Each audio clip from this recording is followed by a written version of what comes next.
Hello friends, स्वागतम जनाइছোঁ MI digital সাৰ্ভিছলৈ। আজি আমি আপোনালোকৰ কাৰণে ভিডিঅ' বনাবলৈ গৈ আছোঁ। আমাৰ অসম চৰকাৰে 2 পৰা 5 লাখ টকীয়া যিটো অনুদান আগবঢ়াব শিক্ষিত ল'ৰা ছোৱালীৰ কাৰণে, সেয়া কেনেকৈ ৰেজিষ্ট্ৰেশ্যন কৰিব, কেনেকৈ এপ্লাই কৰিব, তাকে লৈ আজিৰ এই ভিডিঅ'। চ' আহক আমি ভিডিঅ'টো আৰম্ভ কৰোঁ।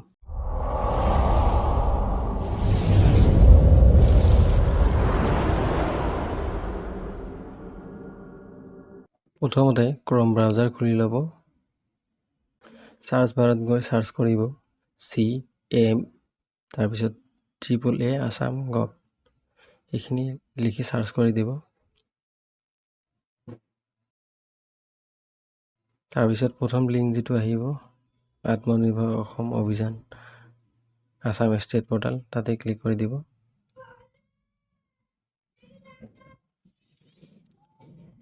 এপ্লাই কৰাৰ আগত প্ৰচেছখিনি অলপ চাই লওঁ। 1 নম্বৰত প্ৰথমতে ৰেজিষ্ট্ৰেশ্যন কৰিব লাগিব। তাৰপিছত 2 নম্বৰত স্কিমত এপ্লাই কৰিব লাগিব। 3 নম্বৰত আমি ইয়াৰ পৰা একনলেজমেণ্ট ডাউনলোড কৰি ল'ব লাগিব, আৰু সেই একনলেজমেণ্টেৰে আমি চাব পাৰিম আমি স্কিমৰ বেনিফিটখিনি পালোনে নাই। চ' আহক আমি চাইন আপ কৰোঁ এতিয়া।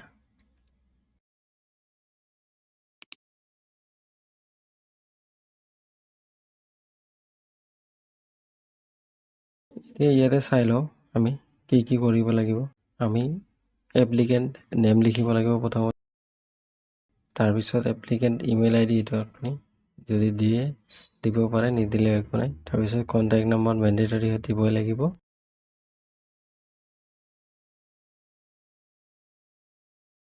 তাৰপিছত পাছৱাৰ্ড দিব, স্মল লেটাৰ, স্পেচিয়েল কেৰেক্টাৰ আৰু নাম্বাৰ চব মিলাই পাছৱাৰ্ড বনাই দিব। আৰু কমেও 8টা পাছৱাৰ্ডত কেপিটেল লেটাৰ, ডিজিট বা এলফাবেট হ'ব লাগিব। পাছৱাৰ্ড দিয়াৰ পিছত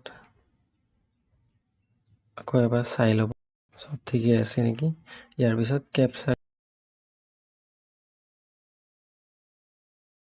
কোড চাইডত দিয়ে, কেপচা কোড চাই ফিল কৰি চেণ্ড OTPত ক্লিক কৰি দিব।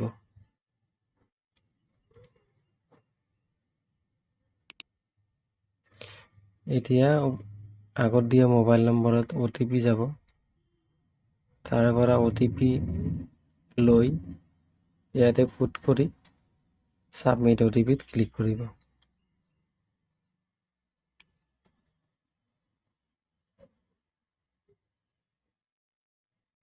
ইয়াতে এইটো পেজ যদি শ্ল' হয় আপোনালোকৰ, তেনেহ'লে যদি মোবাইলত কৰি আছে এবাৰ ৰিফ্ৰেছ কৰিব, আৰু যদি ডেস্কটপত কৰি আছে ওপৰৰ লিংকত ক্লিক কৰি আকৌ এবাৰ ৰিলোড কৰাই দিব।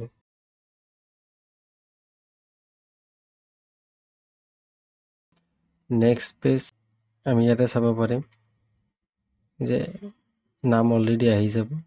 তাৰপিছত বাকীখিনি আমি ফিল কৰিব লাগিব।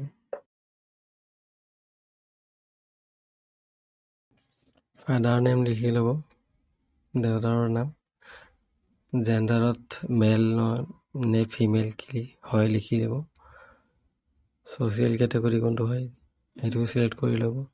ডেট অফ বাৰ্থ মই যেনেকৈ চিলেক্ট কৰিছোঁ তেনেকৈ চিলেক্ট কৰিব। ডাইৰেক্ট পুটিং নকৰিব, তেনেকৈ কৰিলে গণ্ডগোল হ'ব চান্স থাকে বহুত।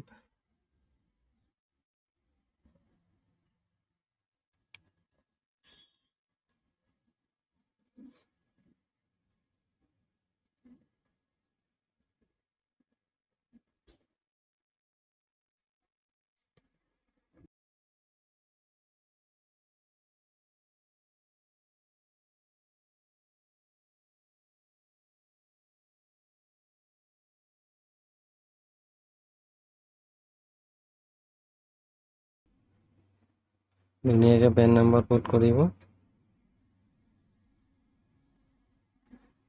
বাৰে বাৰে চাই ল'ব যাতে ভুল নহয়।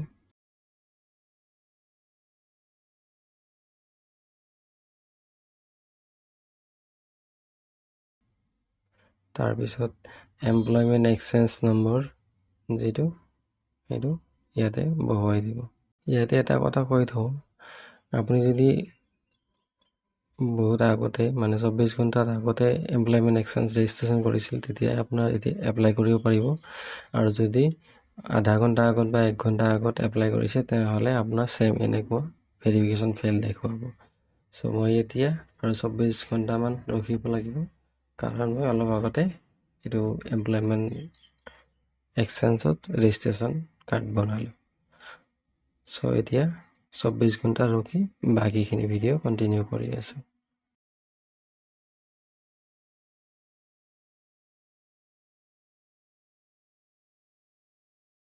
চ' আমাৰ যিহেতু চাইন আপ হৈ গৈছে তথাপিও আৰু এবাৰ যাই ট্ৰাই কৰি চাওঁ কি দেখায়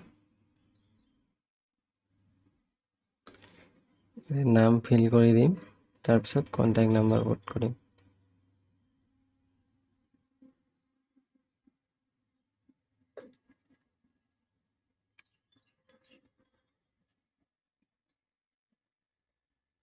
কণ্টেক্ট নাম্বাৰ পুটিং হৈ আছে এয়া চাওক তলত দেখাই আছে ইউজাৰ অলৰেডি ৰেজিষ্টাৰ্ড হৈ আছে চ' আমি এতিয়া চাইন ইন কৰিব লাগিব চ' নাম্বাৰ কপি কৰি ল'লোঁ আৰু স্কিম ৰেজিষ্ট্ৰেশ্যন ইয়াৰ পৰা ডাইৰেক্ট যাব পাৰিম তাতে গ'লেও হ'ব ইয়াতে মোবাইল নম্বৰ দিম তাৰপিছত লগ ইন উইথ পাছৱৰ্ড ক্লিক কৰি দিম পাছৱৰ্ড তাৰপিছত কেপচা যিখিনি আছে চাই ইয়াতে ইম্পৰ্ট কৰিব লাগিব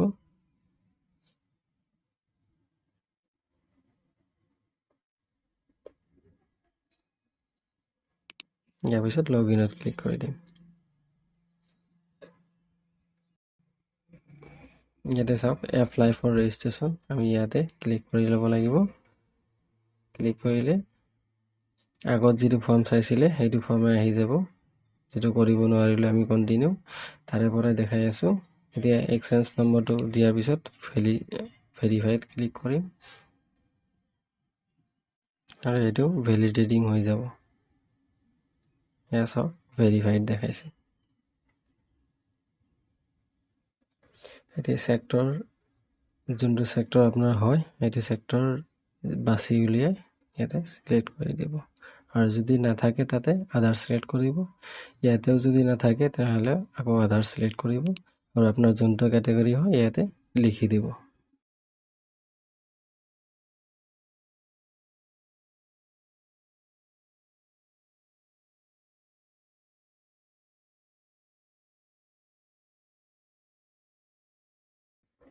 তাৰপিছত ইয়াত পাসপোৰ্ট সাইজ ফটো আপলোড কৰিব আপলোডিং ডকুমেন্টস ইয়াত অকল পাসপোৰ্ট ফটোই লাগিব বেলেগ আৰু একো নালাগে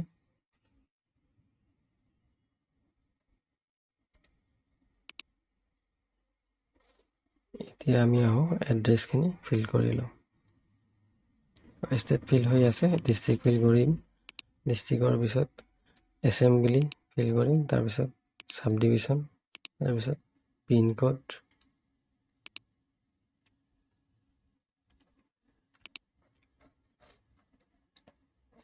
ফিল হোৱাৰ পিছত ইমেইল যদি লাগে ফিল কৰি দিব নহলে আকৌ এড্ৰেছ লাইন অনত আহি যাব ইয়াতে যদি গাঁও হয় গাঁৱৰ নাম লিখিব আৰু যদি কিবা ৱাৰ্ড হয় নহলে ৱাৰ্ডৰ নাম লিখিব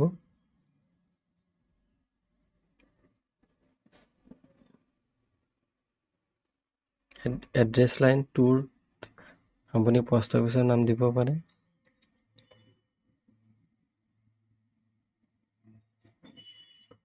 আৰু এড্ৰেছ লাইন 3 আপুনি পুলিচ ষ্টেচন যেটো নিয়াৰেষ্ট হয় এটো নাম দিব পাৰে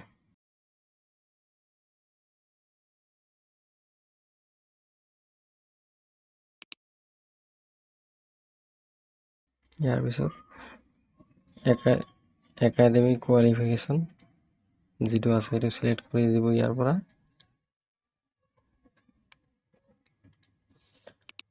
আপুনি কোনটো কোৰ্স পাস কৰিছে লিখি দিব তাৰপিছত আপোনাৰ বৰ্ডৰ নাম লিখি দিব কোনটো বৰ্ডৰ পৰা পাস কৰিছে তাৰপিছত কলেজ বা ইনষ্টিটিউশন ক'ৰ পৰা পাছ কৰিছে এয়া লিখি দিব। ডেট অফ পাছিং, কোনটো তাৰিখত পাছ কৰিছে, এইটো আপোনাৰ চাৰ্টিফিকেটত থকা ডেট দিব পাৰে, নহ'লে মাৰ্কশ্বিটত থকা ডেটো দিব পাৰে। আপুনি কিমান পাৰ্চেণ্টেজ পাইছিলে পাৰ্চেণ্টেজখিনি ইয়াতে বহুৱাই দিব। ইয়াতে মনত ৰাখিব পাৰ্চেণ্টেজ দুটা অংকত দিব। মই ইয়াতে ডটৰ পিছৰখিনিও দিছিলোঁ, চ' তেনেকৈ দিলে ভুল হৈ যাব। আপোনালোকে অকল দুটা অংকৰ পাৰ্চেণ্টেজ দিব। আপুনি কোনটো ডিভিজনত পাছ কৰিছিলে সেয়া দি দিব। এতিয়া বেংক একাউণ্ট নাম্বাৰ ফিল কৰিব। তাৰপিছত বেংকৰ IFSC কোড দিব।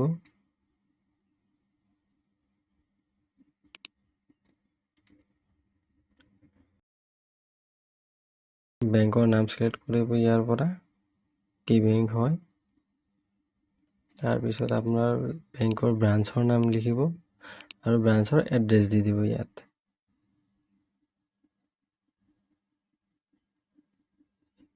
এয়া হৈ গ'ল গোটেইখিনি ফিল কৰা।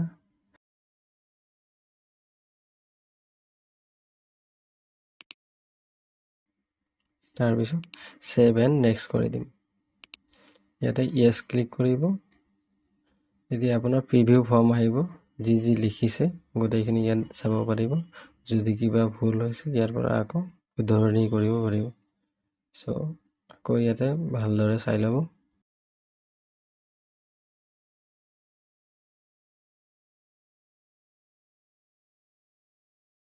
গোটেইখিনি চোৱাৰ পিছত যদি ঠিক আছে, ছাবমিট বটনত ক্লিক কৰি ছাবমিট কৰি দিব। ছাবমিট দিয়াৰ লগে লগে আপুনি চাব পাৰিব আপোনাৰ একনলেজমেণ্ট শ্লিপখন আহি যাব।